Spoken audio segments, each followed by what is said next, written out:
Hi, I'm Haley from Paramore, and you're watching Behind the Brand.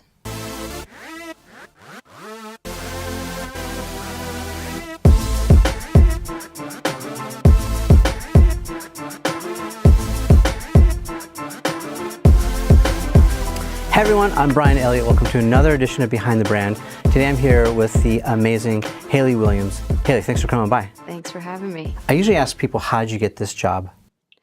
Oh man, this started a long time ago. I was 12 or 13 when I joined my band, and we were just kids in school, And I come from a really small town in Mississippi, and I was sort of the only person in my school that really was interested in music. So by the time I was old enough to know anything, I knew that I wanted to sing and write songs and play with my friends in a band. I wanted to be a part of something. So it wasn't until I moved to Nashville, I met my friends that also wrote. And that was like this revelation for me, to meet other people my age who wanted to do the same thing as me. I felt less alone, So, yeah, we didn't really waste any time. We started after school. On every Thursday we went to school because it was like this homeschool kid thing. How old were you at this time? I was like 13. Yeah, I was in 7th grade. Zach, our drummer, was 11. But it was serious to us. It was already a career for us, And I think our first gig was the school talent show. So let's go back to the time where you were 12, 13, just getting started. Did you know that you wanted to be a pro? Yeah, I think I did. I mean, I didn't know how possible it was. I just thought, I'm going to have fun doing it.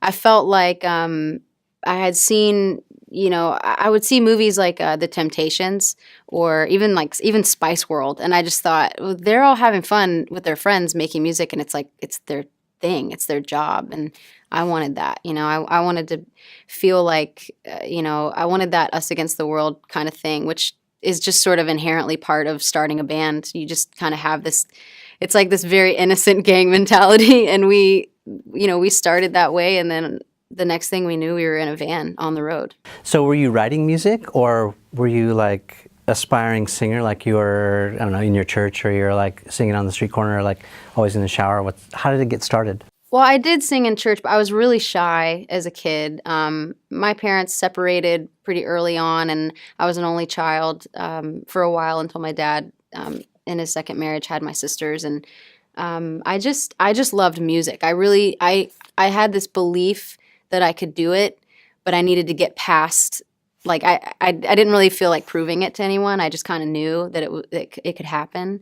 So I sang in church a few times. I had a friend that I would sing with for whatever random talent shows there were, if I got up the courage to do it. But it really wasn't until I started writing songs, and I think writing gave me. I just realized I had a voice and I had my own mind, because it's one thing to mimic your favorite singers and sing along in the car, but it's another thing to have your own voice. Yeah. What do you think it is about music that either heals us or it resonates with us? I mean, it sounds like you went through a really hard time with your parents' divorce. And did music help you through some of that? Yeah, I mean, being a kid and having your parents split up isn't all that unique, but it's still heavy, and I think for me, I always loved sad songs, and I didn't know why, but I think I really picked up on a lot of the heartache that was going on in my family, and I didn't know how to say it myself. I mean, I was like 6, but all these other songs did, and so those were the ones that resonated with me from an early age. And when I did start writing lyrics, there was a lot of really sad stuff, and it was a lot of injustice, and there was a lot of angst and early Paramore. But, I think it's healing because it's this space that you have. I mean, I think if you're a writer, then it's that moment that you have to yourself to really think through how you feel about something, and it's uninterrupted. It's your own moment with those feelings and to make peace with them. Yeah, and it's somewhat cathartic, right? Like, yeah. So you're getting your feelings out into lyrics or Yes. into a melody or a harmony. Yeah, I think the coolest thing for me about writing a song is fitting my feelings into a melody or into a rhythm, because I'm a very rhythmic singer. I think most of the stuff that inspires me as a writer is syncopated rhythms, and I'm lucky because I'm in a band with two people who play drums and are incredible, and I played drums as a kid as well. So that's just kind of like something that when I write, I listen for how I can fit my words. I mean, some of the songs we wrote early on, I ended up almost like rapping in this. Misery Business was one of our first big singles, and there's so many words, but it felt so good to say them along with this rhythm that gave every word more power. And I think, I don't know, that feels really good. So what comes first with you? Is it the lyrics, or is it the rhythm, or is it the melody, or? Well, with Paramore, we tend to write music first, and then I kind of go and I listen to that. I might learn it on guitar, or learn it on piano, and I kind of live with it alone, because I do tend to write words in secret, because like I said, that's my space to really feel something out. But You keep it like in a diary or journal, or? yeah, it feels better to physically write Yeah. out the words. You and like Eminem, right? You've got like your notebook Yeah. and you're working on. People do compare me to Eminem quite often. They don't, but I like writing it because I think it's that tangible release. I mean, I do type everything out too. But sometimes like you're traveling, or you're getting coffee or whatever, and it's like you think of something, it's good. Yes, so you need to jot it down. I'm old school like that too. I like to I have like my to-do list on a physical list. I like to cross it off. Don't you think that when you write your to-do list, you do it like better than if you were to type it out? I'm that way. Yeah, I'm kinetic learner, so like when I do, I learn. So the act of writing helps me remember somehow. It sinks in deeper. Yep. Me too. I'm the same way. I definitely, I like also, like if I am writing out lyrics and I don't like something, I like scratching it out, like seeing it scribbled over more than just deleting it, because I really shut it down, if I'm scribbling over it. But anyway, yeah, writing physically just feels better. So we're talking off camera a little bit about Karen Carpenter. Who are some of your other kind of inspirations? Oh man, I feel like I was lucky to, my parents were really young when they had me, so I feel like I got to listen to a lot of cool music as a kid, and I'm able to reference things that most times people that are a little bit older than me will reference, and I feel lucky for that. So I mean, I listen to a lot of Shaka Khan, and and the classic rock with my dad, of course. But I feel also really lucky that my granddad was into soul and funk music. So that's where like the Shaka Khan and like Temptations, or a lot of Motown stuff, Elvis even. Cool. And you're petite, but you've got this amazing projection. You've got this killer voice. I mean, it reminds me of some of these power voices of, whether it's Shaka Khan or, any of these, amazingly dynamic, powerful voices. Is that like your alter ego? Like you said, you're kind of a little bit like an introvert. Does the extrovert come out on stage? How does that work? Yeah, I do. I mean, we've spent 2 years off at this point just writing, and I feel like I've gotten to know my introverted self a lot more in the past 2 years than I had. I hadn't really been given the chance on the road because we're surrounded by so many people. Yeah. And I do think I'm good at that. It's not that I think I'm better off in a room by myself. I think I love to listen to people's stories, and I like engaging and connecting, and that's a beautiful thing about being in a band that travels and meeting fans that become sort of like your family. But I think on stage it does give me a chance to let her out, like let that side of me that I really think I need that expression. I need to complete those, like the things that I'm writing in my journal and the things that I'm writing to music. It's one way to express that feeling, but to fully realize it, I think, is to perform it and really exercise those demons. A lot of people who watch this, they're creative. They're artists or future artists. Mm-hmm. They've got some sort of side hustle or some dream that they've got. Yeah. Maybe let's get a little bit personal and talk about some of the things that you got wrong in order to get it right. And maybe talk to this audience about, like hang in there, it takes time, whatever your advice is. What would you say to those young people just getting started? Man, I mean, we started really young, and I think one thing I wouldn't do anything different, because I feel like I'm here sitting on this stool because I did things the way that I did and the band did things the way that we did. But I do wish, in a way, I had been a little bit more fearless about my position early on because, there weren't a lot of girls in the scene when we were kids. I mean, there were plenty of girls to look up to. There was Gwen Stefani, there was Brody from Distillers, and Shirley Manson, and all these wonderful females. I mean, even Debbie Harry, Cyndi Lauper. But I didn't have anyone my age around me that was a female. I was just on a tour with like guys twice my age, and I really I think I didn't show it on stage, but I doubted myself a lot. I really did, and I felt that loneliness sort of translating into something that it shouldn't have. You doubted yourself, like your skills, like you could actually do it, or like I just doubted whether or not people would ever take me seriously. like imposter syndrome, like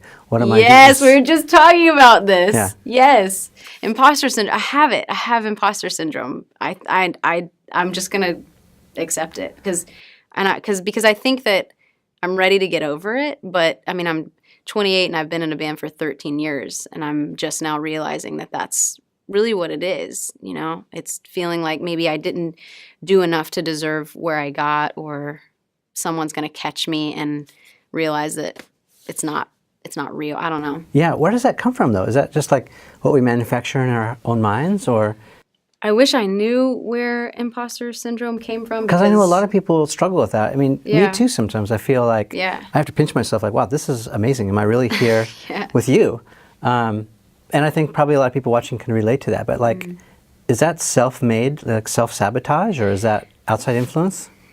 What's funny is I do think that even though it was lonely to be the only girl coming up in a scene that was tough already, you're in a van traveling around, you're not really sleeping well, you're playing shows to half filled or maybe not even half filled rooms.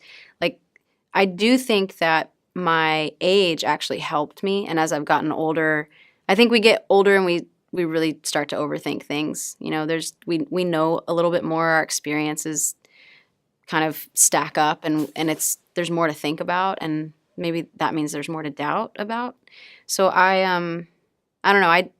There's days that I think back and I'm like, God, I'm so glad there's so many other females for me to lean on. Like my friend Beth from Best Coast I text her all the time just to kind of get her opinion on something, or just to feel like I've got, I don't know, just a female that understands. But I wish I had that as a kid, but I also look back and I think, man, I was so young and I was green, and so I just did what I felt. Yeah. And I think you got to remember to just do what you feel and follow that, even, when you get older and there's a lot more to pay attention to. What do you say to those who, they're in the struggle and they don't know, gosh, how much longer should I keep gigging, or like keep just grinding it out, whether they've got, they're singing on YouTube, or they're playing the local coffee shop or a club. Like, how long do you give this great idea, your passion, until, because a lot of people say, when are you going to get this real job? Especially the doubters, who maybe you're this diamond in the rough, like you really haven't completely come into your own yet. But like, how do you push through that? It's interesting to think about what makes me want to keep going, and what might make me want to quit. Because my band, we've been through so many crazy, we've been through a lot of hard times, and we've been through we've had so many successes and these great achievements, but that shouldn't be the fuel either to keep going. I think, to be really honest, 2 years ago, I was ready to quit. I just thought, I'd been through a lot personally, and the band had been through a lot, and I doubted if I could write a record that I loved as much as our self-titled record. And I just thought, oh, man, like I've been stressing this for 13 years. I've been working my ass off for 13 years, since before I had a car, before I had, anything that was mine. The only thing that was mine was this music, was this bond that I had with my friends, these shows that we played. I really felt like maybe it was time to hang it up and find out what other things I could be good at, whether that's like just being a starting a family or, doing hair dye or whatever it was. But I think my dad always said, if you're not happy, just hang it up. But I have been unhappy and I didn't hang it up, and I'm so glad that I didn't, and I mean, I guess I would tell my kid, you should be happy. But I feel now, I look back at like even the last 2 years and I think about all the songs we've written for the album that's upcoming, and I just think like I pushed myself to a place where I could still hang it up if I wanted to. It's a choice. You have to know you have the choice. But I think it's good to see what you're made of, and I really kind of have been finding that out more recently. I think more so now than I had in our whole career so far. That's really good advice. I want to underscore that because it's subtle. Maybe if you're watching, you may have missed it. If I could put quotes around what you just said, I would maybe put, I can do hard things. And I think you're right. It's a really important lesson that you're talking about, which is when the going gets tough, maybe 99% of us, we just feel like quitting, giving up. Yeah. And it's really easy to give up, especially when it's all your choice. But maybe there is something better if you go just a little bit beyond that, stretching yourself. Yeah, totally. Going for it. And really, I guess what you're saying too is you have to evaluate, what do you have to lose? Yeah, right. What's the risk versus reward? What do they say? They say failure is not an option. Yeah. But really, failure has to be an option. Yeah, it does. Right? Because in order to have success, you've got to have the failure to even know what success feels like, right? That's so true.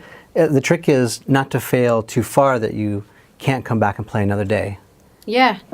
I think knowing that I had the choice was probably the most empowering moment for me. Like when I realized that, and even talking to Taylor, my bandmate, and him saying, I think it also helps to have good friends and have that kind of support around you. But just having him say, you have a choice, and I'm not going to be mad at you either way. I'm still going to be your friend. We can write music for other things. We can never write music again.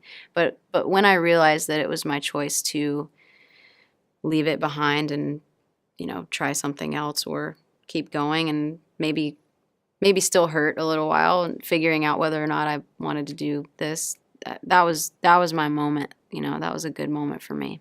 Tell me something your fans might not know about you. What are you good at? What am I good at? Besides singing, writing, creating music. So I really always say Paramore is the only thing I'm good at, but I think that what I've found through starting another business, and it's funny to think of Paramore as a business because it's so second nature, is like this hobby, passion, after school thing that started 13 years ago. Like now I look at myself when I'm working for Good Die Young and I think, God, I'm good. I doubt myself a lot. I still doubt myself. So Good Die Young is your new startup, but it's not really a startup. It's like about a year old, right? It's about a year old, yeah. So for people who don't know about it, what is it? Break it down. It's a hair dye company. It's color and it's very expressive, and it's something I'm really passionate about. It kind of became a part of, I guess, what people saw as, it was a part of my identity within the band. Yeah, your persona, right? Yeah, it really was. But it was much more personal to me because it was very emotional, and I thought, I want to make this a thing. I want to hopefully empower other people to use these tools that hopefully I'll be able to create well, to express themselves, and maybe we can make something cool out of it. Yeah, but it's really different than a lot of these other cosmetics out there, right? Or hair dye products. What's different about it?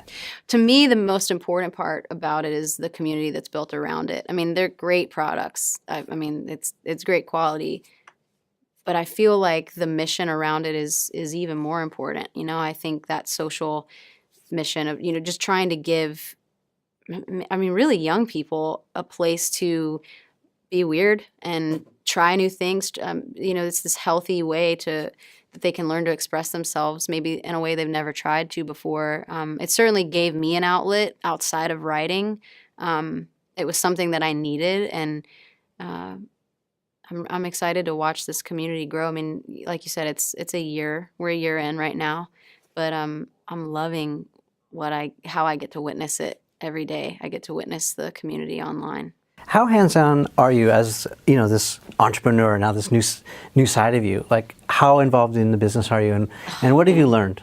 I'm more involved in the business than I would probably even like to be. I've learned so much, so many things that 2 years ago I would have said I never really even cared to know because it just sounded boring. But it's become Like what?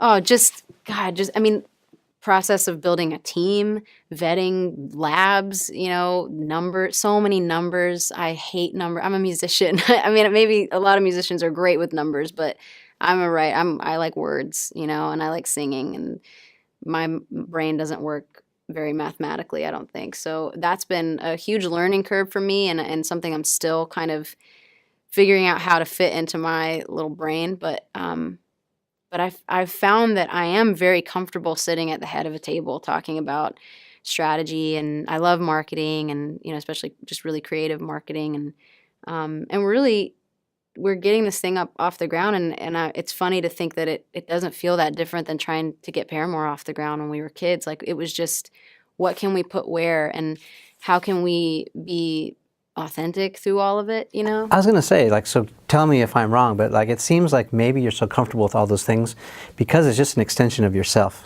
Yeah, and I think that's the key. I hope that it would be the key for anyone starting a project, whether it's a big business or even just a passion project. It should be a passion project, I think, no matter what you're involved in. I mean, there's always going to be things that you may not enjoy as much as others, but I love it. I'm intimidated, and I love that. I love the challenge. I mean, meeting with investors was very scary, and I thought, I'm not going to know what to say. And then we got to the first board meeting, and I was like, I'm not going to know what to say. And it's fun. I love the challenge, and I love that I sit down and I do have that moment where I realize, oh yeah, this is just what I love. This is not really that far. This isn't that different. Yeah, and isn't that just like about everything? Like, we're sort of scared with what's around the bend because we can't see it. Yeah. We've never done it, so it's like, I always ask people, like, when's the last time you really did something for the first time? Right. And a lot of people say, oh gosh, not recently. Yeah. And it's because it can be scary, right? We It is. imagine all these things that could go wrong or might happen, and it's all like really false forecasting. Yeah. And the older you get, I think it's even like, it's kind of like when I was a kid, I rode BMX and I loved it. And Really? I rode with all the boys, and I wasn't afraid of falling, and it was just fun. And now when I get on a bike now, I won't even ride without both my hands on the handlebars, And I think there's just something to getting older that you have to, I don't know, you just have to trust that you've got it within yourself and not doubt too much. The doubting thing, man, Yeah, seeps in. I heard a friend of mine say that kind of thinking is like experiencing failure in reverse. Yeah. There's like really no point to it because it hasn't happened yet. Wow, that's a cool way to say it. So there are some things that you should worry about, whether that's earthquake preparedness or whatever, Yeah. like you should be prepared for earthquake. But like, so if something hasn't happened yet, we shouldn't manufacture it in our minds until it happens. And then we can be scared of it and then deal with it, right? Yeah, and that's hard. Like, I've never really struggled with anxiety until this past 2 years that I was telling you. I just felt like, what if I never make something that I love as much as the self-titled album? What if our fourth album was our last album? There was even a moment where I thought it should be our last album because I don't want to make a fifth album and it suck. I don't want to like disappoint myself more than I don't want to disappoint, however many people that might buy it.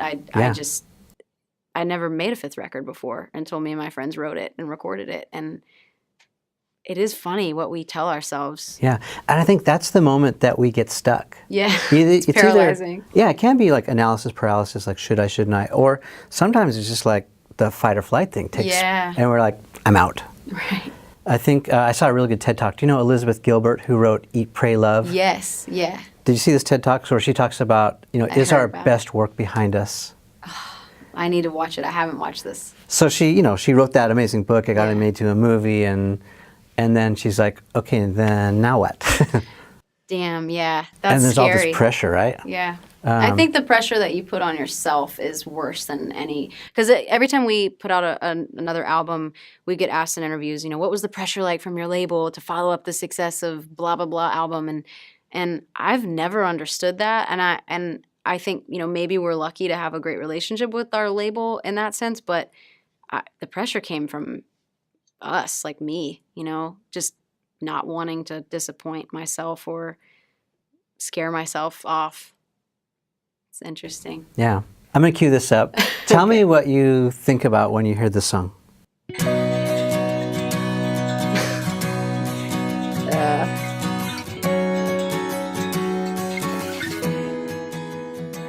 My first apartment.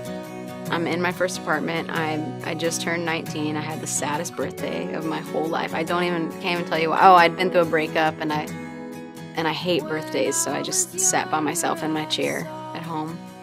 And I got wallowing in self-pity. Oh, just at 19. Just this is the end. And I hate my life. Coming off of a great album and all this, but I had that same fear before Brand New Eyes came out, which is the album that The Only Exception is on. I had that fear. Riot was our first real success, and I thought, what if I was so angry. Like the band, I just see a lot of tension when I hear it, which is funny because it's such a pretty song, but I can almost feel it in my chest, like I tense up because it was a really rough time for us. And that song is about, I had just started dating my now husband, and I didn't really even think I thought love was a thing. All I could think about was my parents' divorce, and I don't know what triggered all those. I guess just maybe realizing I was falling in love, but I was also I had been through a breakup that seemed to never end because we were in a band together. My ex and I were in a band together. So it was I just feel tension when I hear it. It's insane. Yeah. It's a very moving song.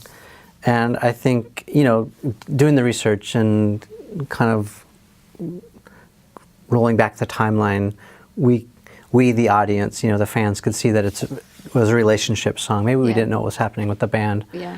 But I think it's interesting. Have you talked to other fans about how they might interpret that song differently? Because it hit me. It struck a chord with me for a very different reason.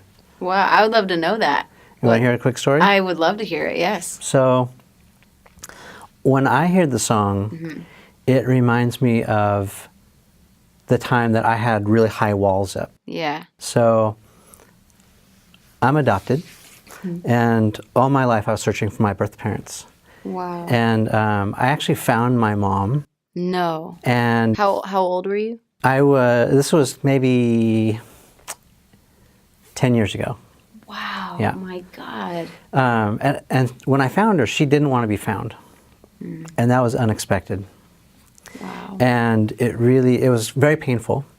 And I sort of wanted to just kind of quit. There's a line in that song, right, where I think you say something about waking up in the morning and you don't really know if it's real. What's the line? In the bridge, I know you're leaving in the morning. Yeah. When you wake up, leave me with some kind of proof it's not a dream. Yeah. Yeah. And so I had very high walls up. And then after that, I went to try and find my dad. And part of me wanted to just kind of quit the journey. Yeah. Because I'd been hurt so badly. Right. That I didn't want to be vulnerable again. I didn't want to wear my heart on my sleeve where I had it because it was just trampled, And so eventually I did find my dad, and it was a much better outcome.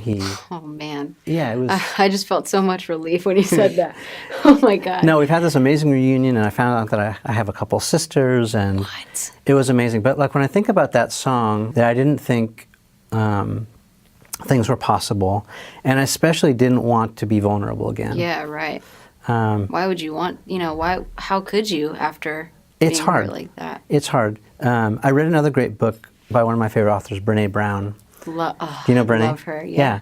And one thing that she said, actually she quoted J.K. Rowling on this. She said, it's from Harry Potter. She's like, only until we step into the darkness can we find the light. Yeah, so good. So good, right? Yeah, it's so good.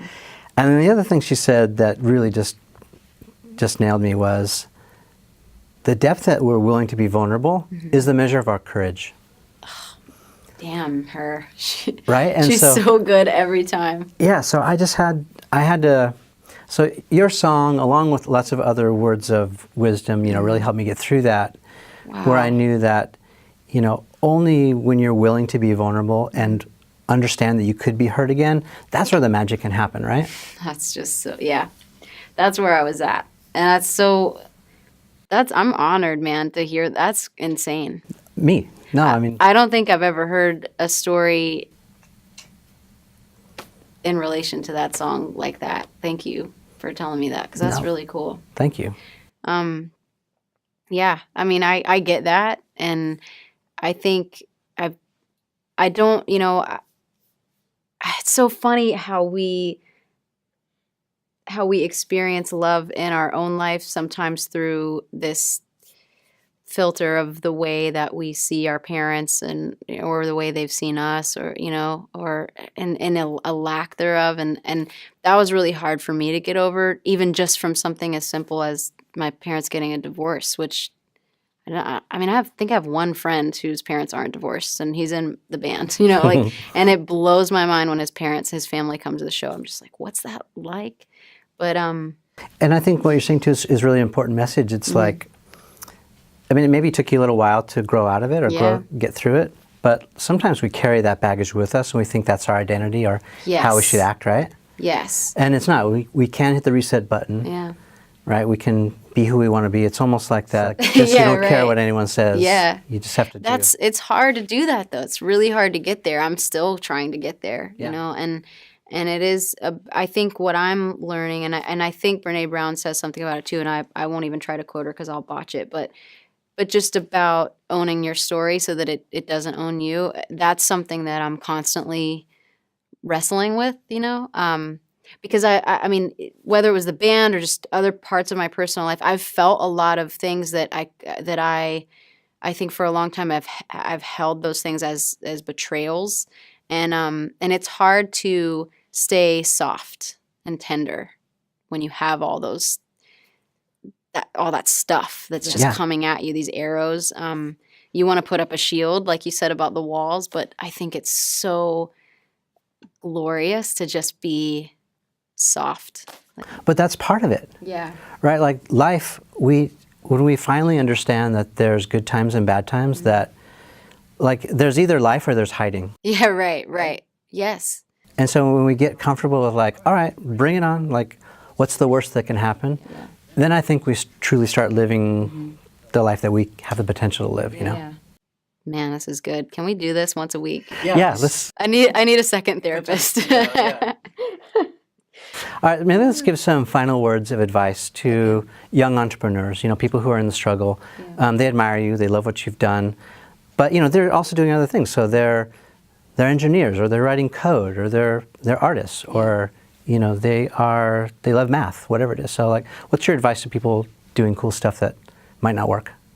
It might not work, Well, that's the bottom line, right? but what is not working?